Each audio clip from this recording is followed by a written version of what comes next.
York Fashion Week wraps up today, and this year's runway shows are introducing us to some fresh new looks from up-and-coming designers. 2 years after her debut show at St. Mark's Church in the Bowery, artist and designer Zoe Gustavia Anna Whalen had her first runway show at New York's premier fashion event yesterday. All of Whalen's shows are presented as performance art, and her 5th collection is no exception. Vogue magazine has called her one of the ones to watch, with designs that represent historical clothing making while reflecting the times we currently live in. So Zoe Gustavia Anna Whalen joins me now in Studio 57 to talk about her designs and her debut. It is such an honor to have you here, and I can't wait for you to show us some of your designs. But first, I do want to talk to you a little bit about this opportunity that you had, and what is it like to have your first runway show in New York Fashion Week? Well, it was my first time being on the CFDA calendar. It was my 5th collection and 5th performance. So this time felt similar to the previous times, but definitely with a larger audience and a larger outreach, which was really exciting and really wonderful, actually, just to be able to make the community larger and still maintain that spirit of creation with a lot of amazing collaborators that I work with, centering craft, centering just like a coming together of friends in a space to create something really beautiful and special and wonderful together. I love that you take the spotlight and the pressure and you turn it into just a bigger group of friends. That's such a great way to think of it. And I know that your model is wearing one of your designs, you're wearing one of your designs, and we also have a piece right here. Let's go ahead and take everything one by one and talk to us about some of the themes and what you're trying to represent. Starting with your model. So this piece that Soap's wearing is entirely hand-sewn from old bed shears that then were bleached and rust-stained and dyed in my studio.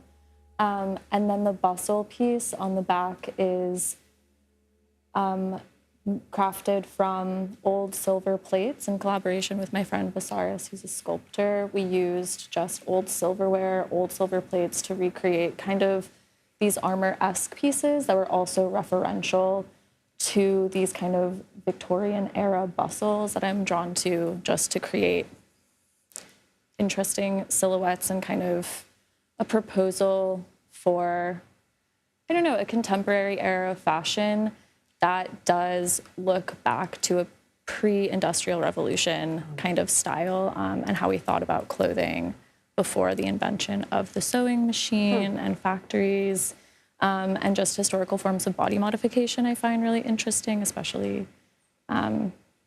just looking at the new silhouettes and how corsetry and bustles and all of these forms have evolved over the years. Wow. So I just play with those themes a lot in my collection, this being no exception to that. So it's a combination of historical body modification garments, old textiles, and a handcrafted feel. I mean, so creative. You truly are an artist. What advice do you have for people who are trying to break in? I know that you've been doing this for many, many years. This is a passion. It doesn't happen overnight. But what advice would you have?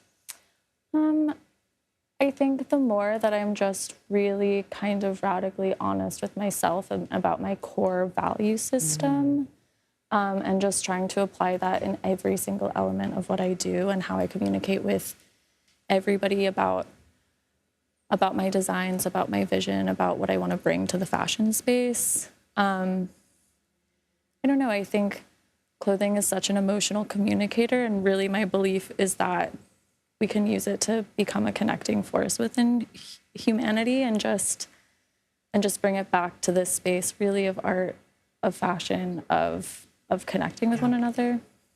So inspiring, and I think definitely the first part of your advice in relating to your own core values is useful over any industry. Agreed. Zoe Gustavia Anna Whalen, thank you so much. Thank you.